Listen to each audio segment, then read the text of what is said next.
ગાંધીધામ મહાનગરપાલિકાની પ્રથમ સામાન્ય સભા મેયર દિવ્યાબેન જે નાથાણીની અધ્યક્ષતામાં મહાનગરપાલિકાના સભાખંડ ખાતે યોજાઈ હતી। બેઠકમાં મહાનગરપાલિકાના સુચારુ વહીવટ માટે વિવિધ સમિતિઓના અધ્યક્ષ અને ઉપાધ્યક્ષોની સર્વાનુમતે વરણી કરવામાં આવી હતી। પબ્લિક વર્કસ સમિતિના અધ્યક્ષ તરીકે બિપિનભાઈ આહિર, ટાઉન પ્લાનિંગમાં વિજયસિંહ જાડેજા, વોટર વર્કસમાં મોહનભાઈ ભાનુશાલી, લો એન્ડ ઓર્ડરમાં રામભાઈ માતંગ, સેનિટેશનમાં ઘેલાભાઈ ભરવાડ, ફાયર એન્ડ લાઇટિંગમાં ધનજીભાઈ હુંબલ, ટેક્સેશનમાં AK સિંઘ, ગાર્ડન સમિતિમાં અનિતાબેન દક્ષિણી, લાઇબ્રેરી સમિતિમાં કાંતાબેન સોલંકી તથા સોશિયલ વેલફેર સમિતિના અધ્યક્ષ તરીકે લીનાબેન ધારકની વરણી કરવામાં આવી હતી। બેઠક દરમિયાન વિવિધ મુદ્દાઓને લઈને વિપક્ષી સભ્યોએ વિરોધ નોંધાવી હોબાળો મચાવ્યો હતો અને ત્યારબાદ સભાની કાર્યવાહીનો બહિષ્કાર કરી સભાખંડમાંથી વોકઆઉટ કર્યો હતો। પ્રથમ સામાન્ય સભા પૂર્ણ થતાં હવે મહાનગરપાલિકાના વિકાસલક્ષી અને લોકહિતના કાર્યોને વધુ ગતિ મળશે તેવી આશા વ્યક્ત કરવામાં આવી હતી। Report by Bharati Makhijani. પાલિકાનો હોવું જોઈએ 13 વોર્ડમાં 13 મહાનગરપાલિકાની અત્યારે વોર્ડ ઓફિસ નથી। સભામાં અહીંયા બધા બેઠા છે, અમારા બધા સભ્યના 13 વોર્ડમાં આપણે મહાનગરપાલિકાની વોર્ડ ઓફિસ છે। એ જૂની નગરપાલિકાની વોર્ડ ઓફિસ થી તમે મહાનગરપાલિકા લાવો છો, તમારા વિકાસ ખબર પડી જશે। વિકાસ છે તો જેને સ્વભંડોળ નહીં વધે ને વખતે તમારે જે સુવિધાઓ દેવી છે એ આ સ્વભંડોળ વધારવા માટેનો મુદ્દો છે। જે લોકો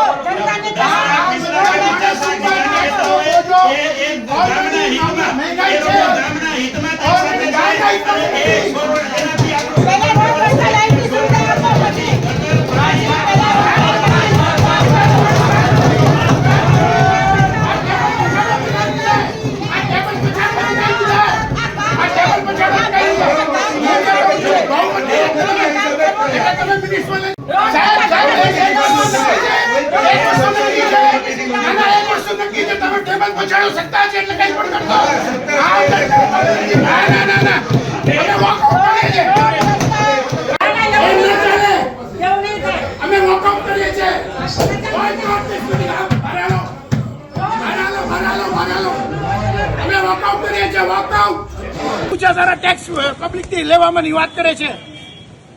આ ગાંડી છે ગાંધીધામ જનતા।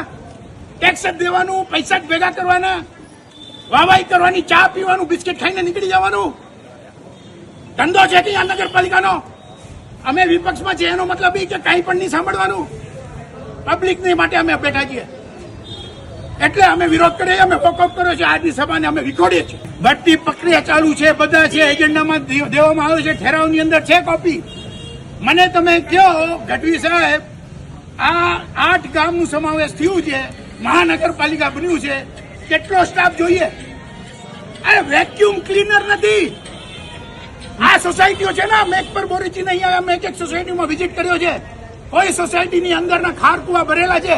હવે અમે આંદોલન કરશું કારણ કે આજે પહેલી સભા હતી, આ મહાનગરપાલિકાની પહેલી સભા હતી। આજે અમે અમારા મુદ્દા મૂકવાના હતા પબ્લિક માટેના, એ લોકો પબ્લિકના જેબમાં હાથ મૂકે છે, જે અમે વિરોધ કરીએ છીએ। પબ્લિકના જેબમાં હાથ નહીં મૂકવાનું અત્યારથી જ, પહેલા પબ્લિકના કામ કરો।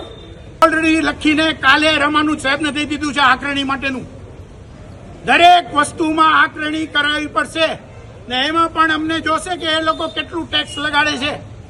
મહાનગરપાલિકાના વિસ્તારમાં આવતા જે કઈ મિલકતો છે એમાં પણ આકારણી કરવાના છે એ લોકો, પણ એ પહેલા અમને રજૂ કરે કે આટલું આકારણીનો વ્યાજ કે આટલું અમે લોકો ટેક્સ લેશું, એના પછી અમે લોકો આ સભામાં અપ્રોલ કરશું। હા, આકારણી કરવી જરૂરી છે, અમને ખબર છે કે મહાનગરપાલિકાના પૈસા જોશે તો જ મહાનગરપાલિકા હાલશે, પણ જેટલો પૈસો અત્યારે ખર્ચો કરી નાખ્યો 1.5 વર્ષમાં એનું શું?